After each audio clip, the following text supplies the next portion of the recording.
It's a great pleasure for me to be moderating this session on the Turkish hydrogen sector. My name is Auras Abadus. I'm a senior journalist specializing in energy markets. And today we have an excellent panel to discuss, as I said, the hydrogen sector, the development of the hydrogen sector. And I'm sure that most of you here today will have been following developments not just in Turkey, but also in Europe, and will have seen that the energy sector is certainly undergoing rapid transformations, with investments shifting decisively from hydrocarbons to greener forms of generation. Hydrogen, although discussed since the 1970s as a cleaner alternative to fossil fuels, remained largely restricted to the industrial sector, where it had been used as a primary feedstock for ammonia and methanol. Right now, it's attracting renewed interest as the discourse on establishing climate neutral economies by 2050 is certainly gathering pace. Turkey, like many neighboring European countries, is exploring opportunities to establish and scale up hydrogen production, and its quest is not unfounded. I would say that the country already boasts vast renewable capacity, around 30 gigawatts of hydro plants, just over 9 gigawatts of wind, a lot of solar, and its potential for additional capacity is even higher. It also reached international headlines in the last couple of months, finding over 600 billion cubic meters of gas in the offshore section of the Black Sea, and it has vast lignite reserves which could all be used to produce green, blue, grey hydrogen, potentially with using also carbon capture and storage. A report by Shura, a local think tank, which I'm sure our friend Hassan and also Mr. Barer Sanlu will refer to during our discussion, found that 50 gigawatts of solar capacity combined with other renewable generation could help Turkey to produce hydrogen, which could then be stored. The report estimates that electrolyzed hydrogen, that is hydrogen produced from water using clean forms of generation, would help transform multiple end-use sectors, estimating for a first phase of production around 4.6 million tons of oil equivalent, or around 5% of Turkey's total energy consumption in 2018.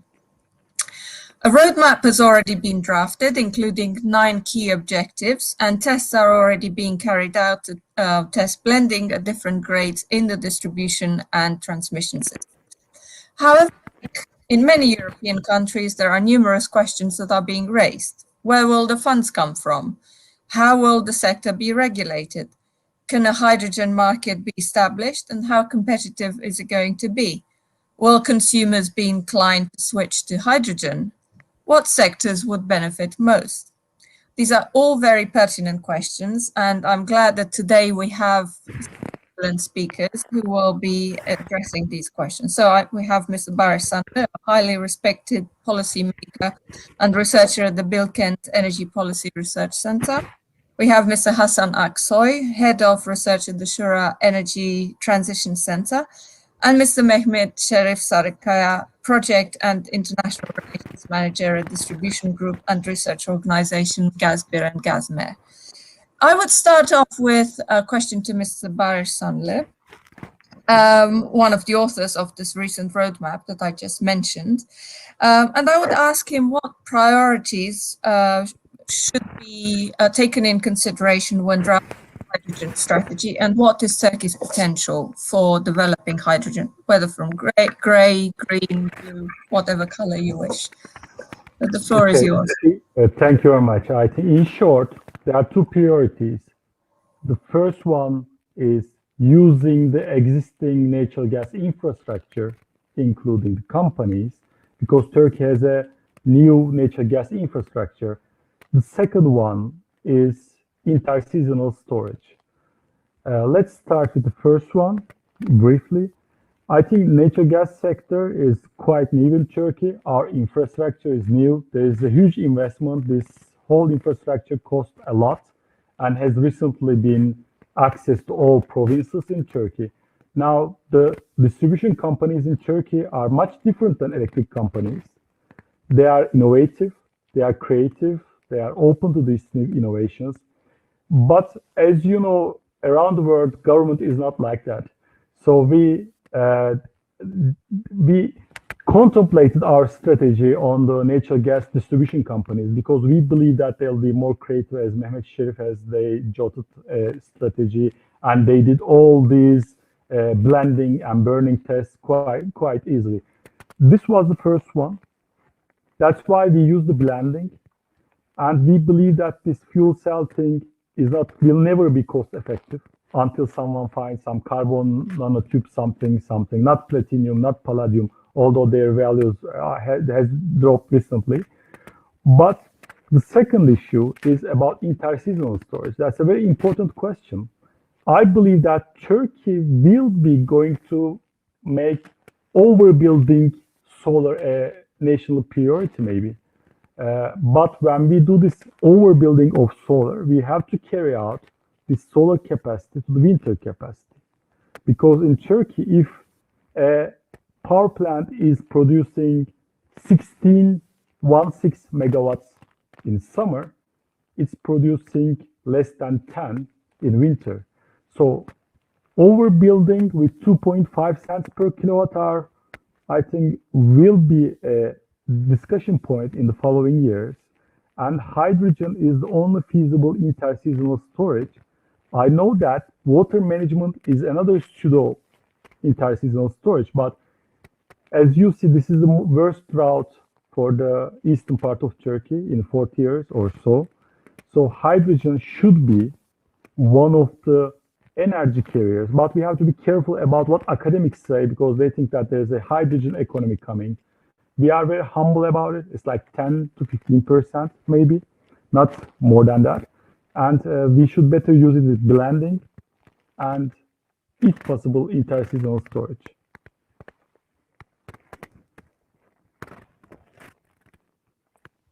That's certainly a very interesting point, but when you say overbuilding, were you referring to solar capacity or were you referring generally to all types of capacity that should be built and to afford this hydrogen storage then? Solar capacity. If it goes to 1 cent, we should build as much as we can. Mm-hmm. So that's very interesting. So clearly green hydrogen seems to be the way forward for Turkey. Hassan, if I could ask you a question about the role of green hydrogen in Turkey's overall transition, and how do you see it being developed? I mean, in some countries in Europe, for example, we see clusters being developed, for example, in the UK. Do you see the same model being adopted in Turkey and scaled up in the future? I mean, what future is there for green hydrogen in Turkey? Thank you, Aura, for the question.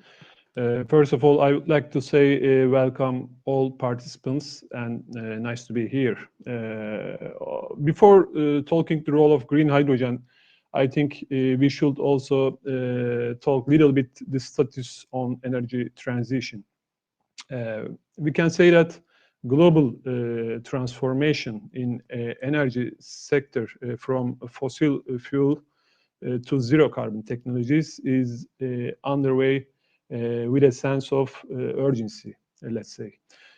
Turkey is also part of it, and Turkey aims to promote local energy resources. According to our analysis, Shura Energy Transition Center analysis, Turkey can reach 30% wind and solar energy share by 2030. And total renewable share can also reach over 50% of total electricity output. So we can say that the success of Turkey power system transformation is indeed impressive. Sector, I can say that sector is in a low carbon transition path already. However, electricity, if we take into account electricity sector, electricity demand accounts for only 20% of Turkey total final energy consumption. Remaining part consists of energy used in buildings, manufacturing industry, transport sectors. So Turkey needs to take further actions on these sectors other than power sector to mitigate climate change and also maintain security of supply. We know transport industry and building as considered sectors that are hard to decarbonize. If we talk more specifically, manufacturing industry, iron industry, steel, cement, petrochemical industries, and also heating of buildings, heavy duty freight transportation, also often mentioned under such sector categorization. Direct use of renewable energy and energy efficiency is at the heart of electrification of these sectors. However, I think we need more ambitious solutions. We need more ambitious solutions. Green hydrogen can be the game changer at this point, globally, not only for Turkey, but also globally. So, but cost of producing green hydrogen remain as the, I can say, main bottleneck. It's wide deployment. So, as far as I know, global assessments show that hydrogen production costs of around $2-3 US per kilogram can be cost competitiveness. Enabling this will require technology learning, of course, reduce electrolyzer cost, and also we need declining in renewable energy cost, also optimum use of electrolyzer capacity, increasing electrolyzer efficiency, and this kind of thing. So we need a holistic approach and also well-constructed regulatory system.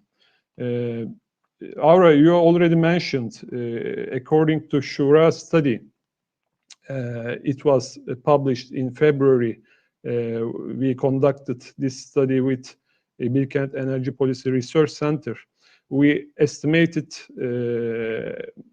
current situation shows a potential 4.6 million tons hydrogen potential exists.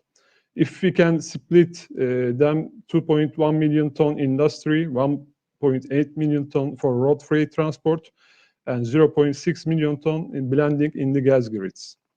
It's equal to 5% of Turkey total final energy consumption in 2018 figures. And also we need almost 12 gigawatt electrolyzer capacity to reach this kind of production, green hydrogen production. And also we need 36 gigawatt renewable energy supply potential. And total investment needs will be 45 billion US dollars. So can I sorry, can I interrupt you? When you say 36 gigawatt renewable, is this in addition to what we already have? What there already is, right? Okay. Yes, exactly. 36, almost 3 times more than electrolyzer capacity. Yeah, I can say so.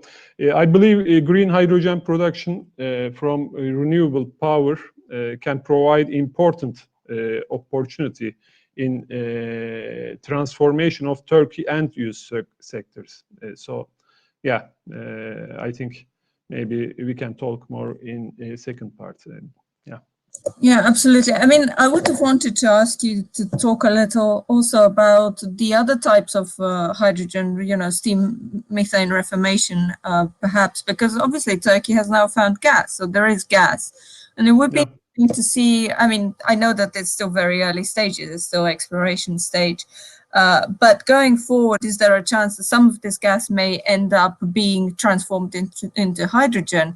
even lignite. I mean, you know, Turkey has been talking a lot about lignite and has vast reserves. Do you foresee any future for that, or do you think that really we're moving in with such a speed towards green hydrogen that there is no chance for these? No, of course, there are many opportunities. You already mentioned blue hydrogen and gray hydrogen. It's possible to produce this kind of hydrogen if we take into account we discovered new gas fields. So it is possible, but it cannot be possible to export this kind of potentials to other countries. Other countries, especially the European Union, demand green hydrogen, no gray and blue hydrogen, as far as I know. But maybe we can create a strategy. Maybe we can use blue hydrogen in our internal consumption. Maybe we can export green hydrogen to European Union and other countries. Well, of course, will depend on price, right? And exactly true. Competitiveness of price. Okay, we'll come back to that to explore it a bit more in depth. But I would also like to talk to Mehmet and to ask him what's been happening in terms of blending. I know they've been doing a lot of research at the center near Konya. And Mehmet, maybe you can briefly update us on what research you've been doing, and also in terms of blending, and how the findings of this research have been. Okay, thank you so much for the question, and also inviting me this great organization. Firstly, how we approach the hydrogen. Maybe I should mention about the view of the distributions, gas distribution sector. First, we think that the carbonization of the heating is the key aim of the Turkish energy strategy. And also, we think that biogas and also hydrogen this is our key to reach the decarbonization of the Turkey. And also the Turkish natural gas sector leads the way in hydrogen studies in Turkey. And also the Gazbir and Gazbir Gazmer is carry out the blending trials on facility in Konya, in Anatolia region. And also the project has trialed the 20% hydrogen blend into domestic gas networks. And also we called this project Clean Gas Center project. And also this center was opened by the Energy Ministry, Turkey Energy Ministry in April. And we planned in this project to launch pilots, to establish the pilot system to decrease the reliance on fossil fuel-based source. And also this project's cooperation between industry, university, and also natural gas distribution company, including Aksa and Enerji, which are some of the largest private natural gas distribution company in Turkey. And on behalf of these gas distribution companies, the Gazmer conducted the first power to gas project in Turkey. In first test, we reached that we can use the 20% of hydrogen in gas grids without need for a significant change. But I must emphasize that it should be this rate valid for the distribution side, and also polyethylene pipeline, and also interior installation, and gas equipment in-house. But we cannot say the same things for the transmission side. Of course, we will able to understand of the situation more clearly in long-term tests, how hydrogen has an effect on natural gas lines and equipments. And also now we are in contact with the manufacturers like boiler, gas stove, and pump line manufacturers. Now these companies conducted their tests at our hydrogen facility in Konya, and also to learn how this equipment is affected. And also we want to learn the hydrogen concentration acceptance in adding the gas network. Also, we have some project for future. We plan to develop a new project for 2022. The first one is we want to conduct hydrogen test in gas burning device in medium-sized industrial facility which has a high carbon emission. if this project will be successful, we want to plan to implement the other industrial area. Secondly, we want to the testing the hydrogen application in the TEN house. Because we did the test in laboratory environment, actually we want to learn in the long distance the hydrogen. For example, in RMSB station, when we're adding the 20% hydrogen, and how much rate we get in the end of the gas stove. And also we now planning the project. This project are at the application stage. And also we want to increase the number of the project partners and also stakeholders. As the natural gas sector, now our priority until the 2025 to carry out the RD studies to determine the acceptable hydrogen concentration for each device and equipment. In addition to ensuring the safe and secure use of the hydrogen in gas network, because now there isn't any regulation, not only in Turkey, in the world for hydrogen adding the gas networks. And also we don't know the WOP index. This is not available, the exact WOP index. And also other standards or safety standards. Until 2025, we plan to make RD studies for adding the hydrogen in real life. That's very interesting. You mentioned AXA, and I remember last time when we spoke earlier this year, Mehmet, you mentioned that AXA was looking to do some tests with some 20 houses in the region. Is that right? Is that test also on? Just to test the uptake and the switching in boilers.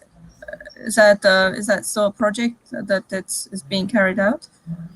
Now, and in laboratory side, we continue to test with the manufacturer companies, but we plan to make a large scale the project in the houses, and it is not enough to one distribution company for join this type of the project. Now we are talking with the other distribution companies, and also not only limitation with the distribution companies, you also need some manufacturers like boilers, stove manufacturers, and also pipeline manufacturers, and also some institution or also university. Now we want to more complicated the project, and also waiting to discuss the all partners. And we hope that the next year, we hope that we will start this project.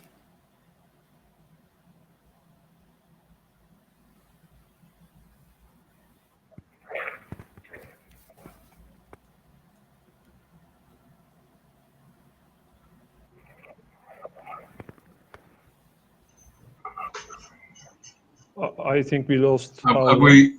Sorry, I'm butting in now, but Chris Gaunt, I'm chairing the conference. I had to dip out there, so I'm back in now. But yeah, we seem to have lost two of our speakers. I'm sure M&A is working in the background to try and get them back in. Does anybody want to add any other comments? Yes. I can, until hour comes, I think it was my turn, so I will use my 5 minutes. Yeah.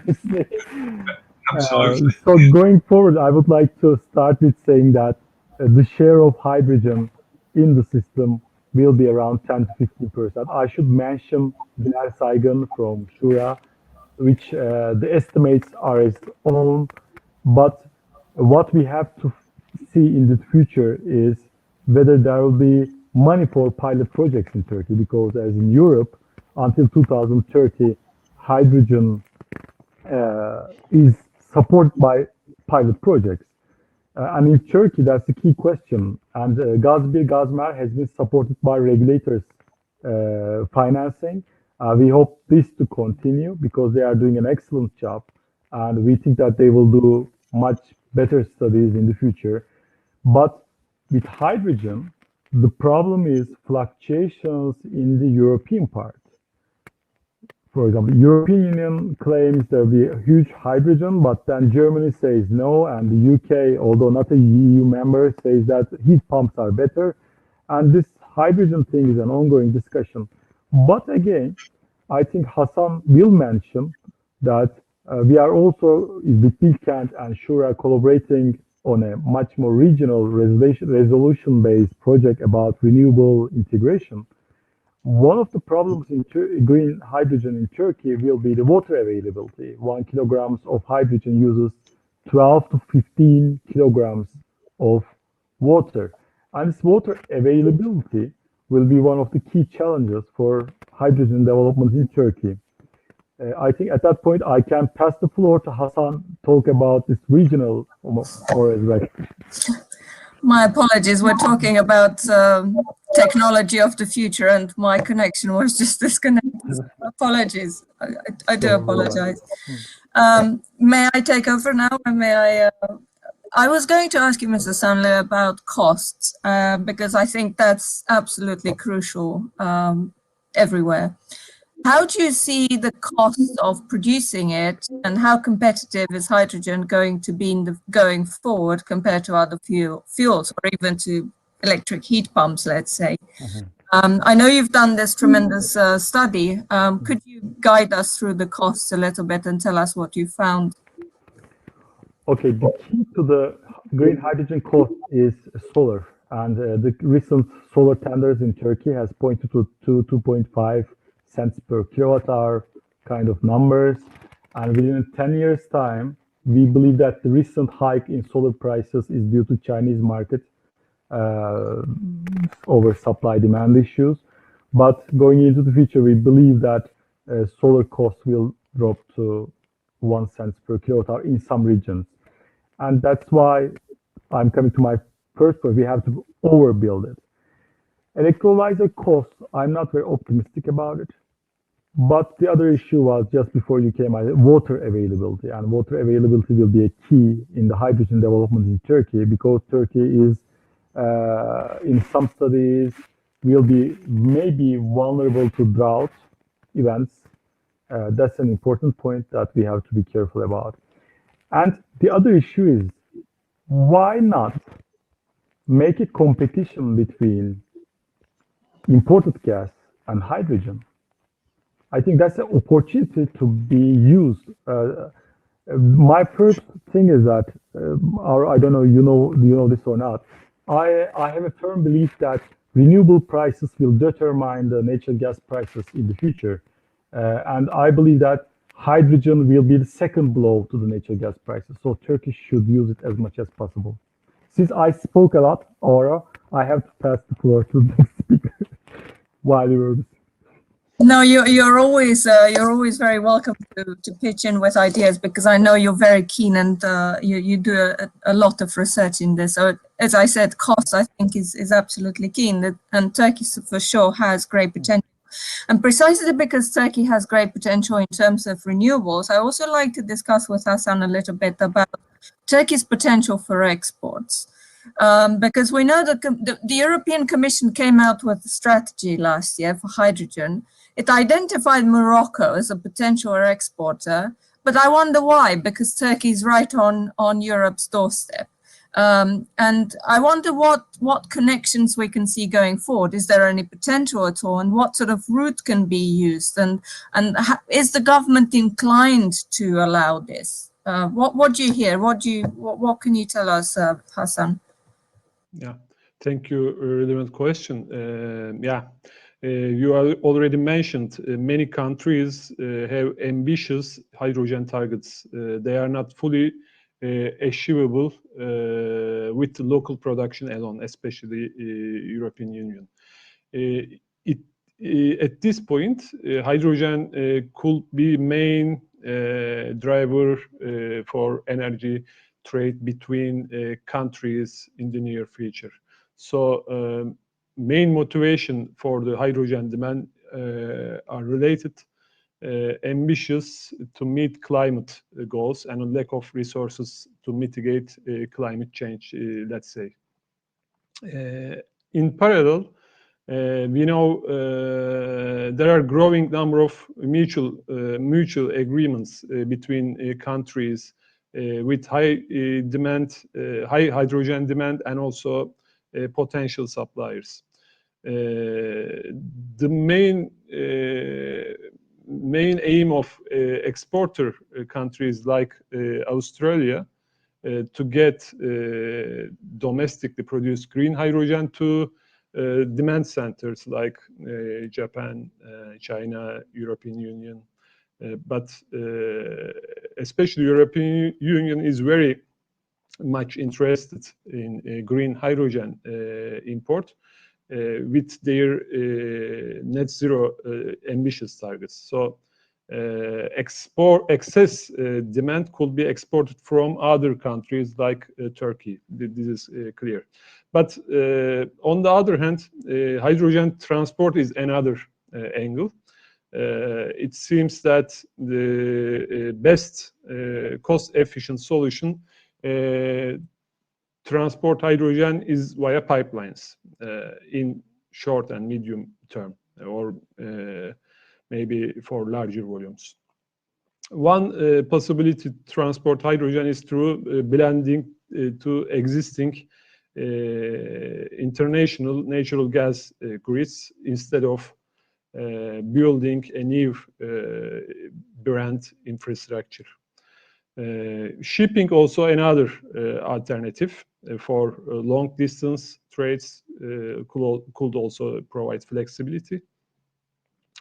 And but at this point, it's critical to determine which form of hydrogen will be shipped because it cannot be transported its gaseous form, and so it will be important point.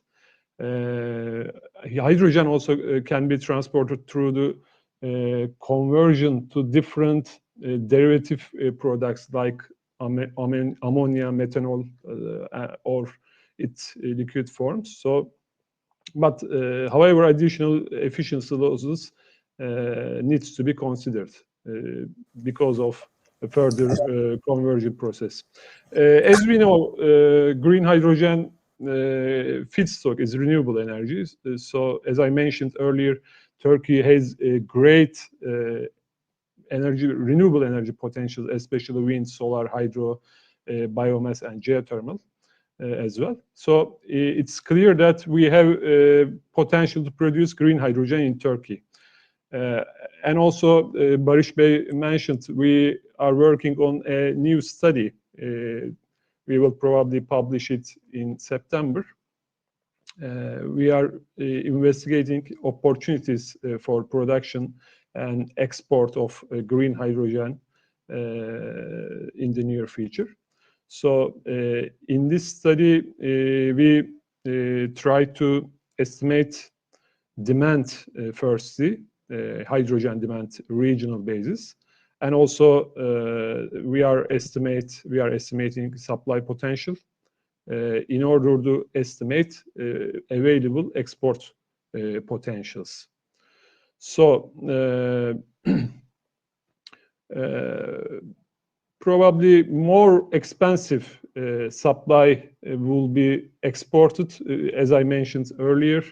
Maybe low-cost hydrogen supply would be utilized for domestic use. But of course, this is depending on how international market dynamics will change, and also country strategies will be imported for this part. So, but in our study, we will assess two export options. One of them is international gas pipelines. The other one is shipping. So, yeah, I think that's all in my side. Absolutely. I mean, it just struck me when I read the strategy that, you know, Turkey is such an obvious candidate, and certainly there should be some kind of synergy between the two. But Mehmet, I would also like, going back to the discussion I was going to ask before I got interrupted, How about potash? What's happening at the transmission level in terms of blending? And how ready would be potash and the transmission system to accept different grades of hydrogen blending? Okay. And also, we are contact with the potash. They are also now searching how they carry the hydrogen in transmission line. But I should say that in the world now, most of countries focus on the distribution side, because in the steel pipeline for transmission side, the problem is the leakage. And firstly, many countries think that starting from distribution, then shifting the transmission side. And also Turkey, I think that think the similar things.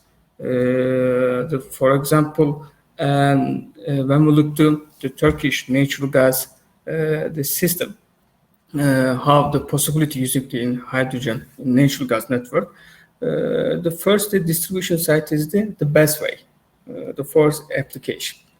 And also, how can we say that the Turkey has the sixth largest natural gas network of Europe, with its natural gas distribution network. I think that's the length more than 157,000 kilometers. And also now the natural gas used in the 81 province. And also Mr. San also mentioned that. And also 82% of the population now can benefit from the natural gas service. And when we look at these numbers, firstly, the distribution side is the better to applying the first studies, but also need the transmission side for the exporting to the hydrogen to Europe. But firstly, in our strategy proposal, we 4 pace recommended for transition to hydrogen in Turkish natural gas sector until the 2050. First of all, we want to focus to, I also mentioned that until 2025, the RD studies, the safety studies in residence, distribution, and also transmission networks. Also, maybe in the future, near future, it can be working with the potash or discussing how can we carry the hydrogen in transmission network. And also the other problem is the human resource. And also we need this strategy and policy for the human resource, because really there is not enough people to know the hydrogen using in the natural gas network. And the second thing is until the 2030, we want the minor scale integration to low hydrogen concentration.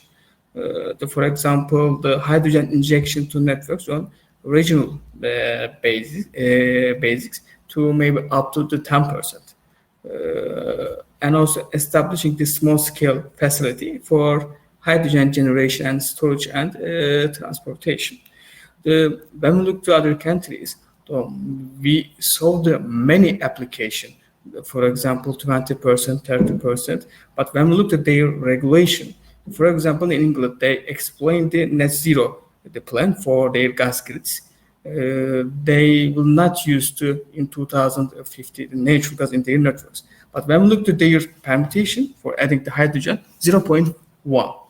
And also need the more RD studies and more application to adding the hydrogen.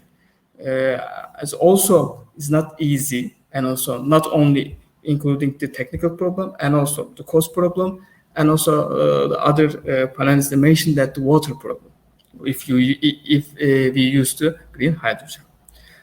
Our third pace until the 2040 new infrastructure, increasing in hydrogen concentration. And also we hope that until 2040, the cost of the hydrogen will be decreased, and also easily acceleration the transformation, the industrial and domestic device and also size.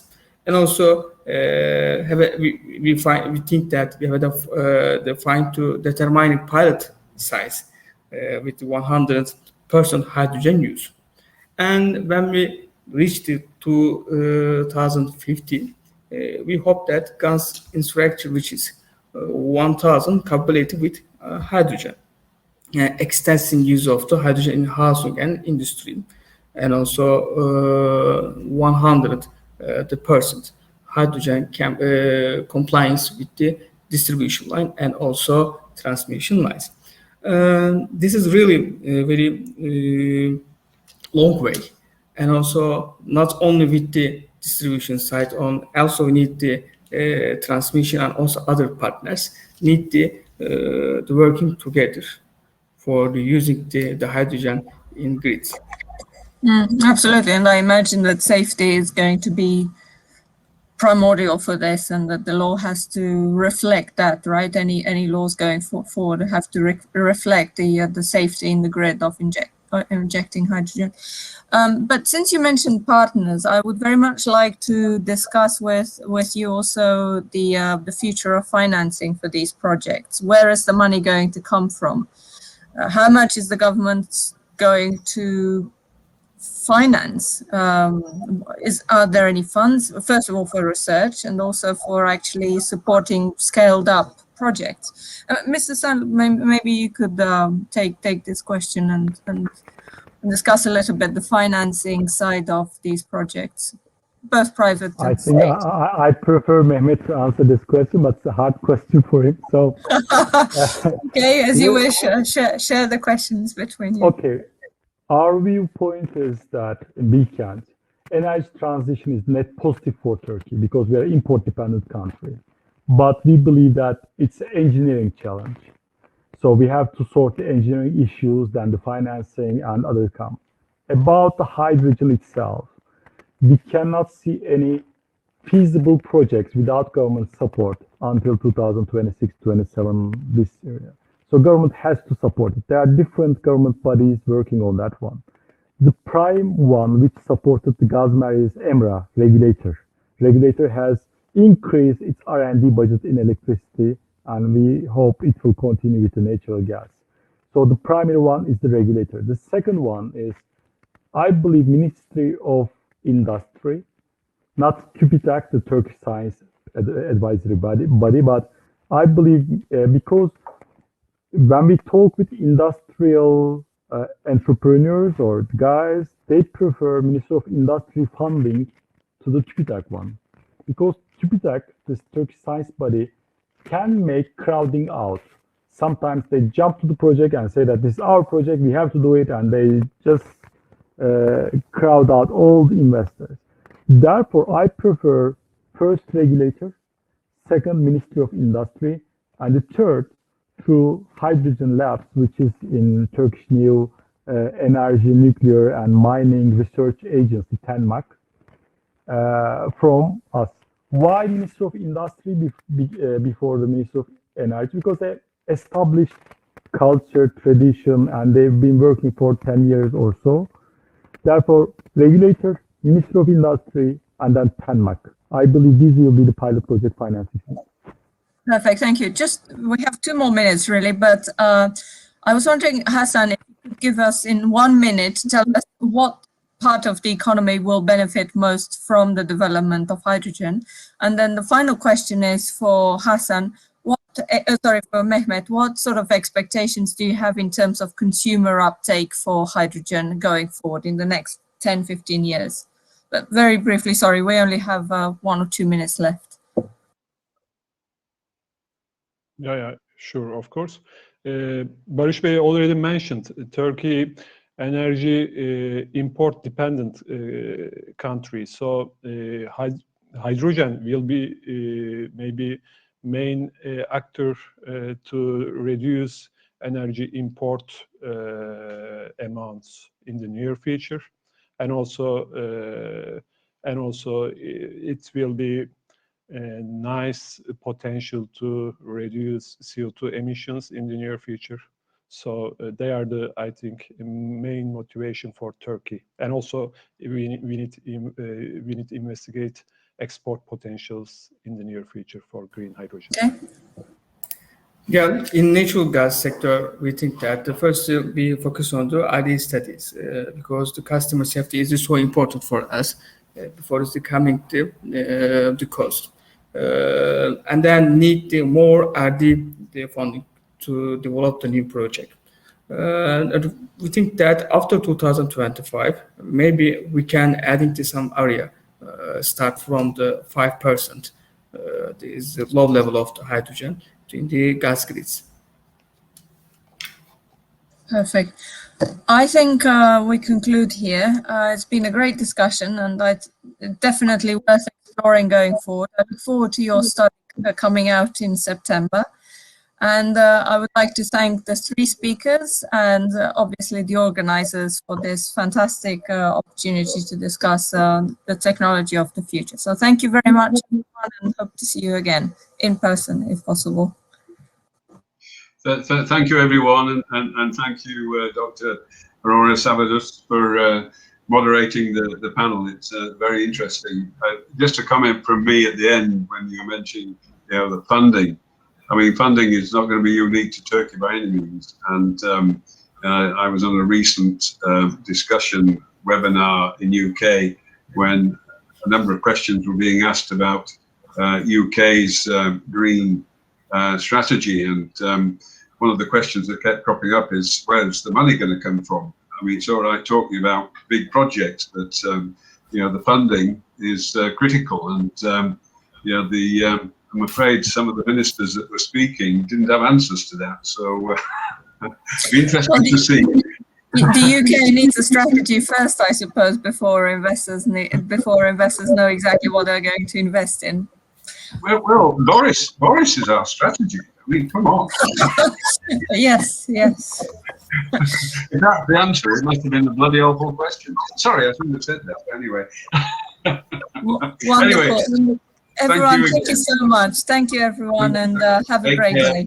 Bye-bye. Thank you very much. Bye.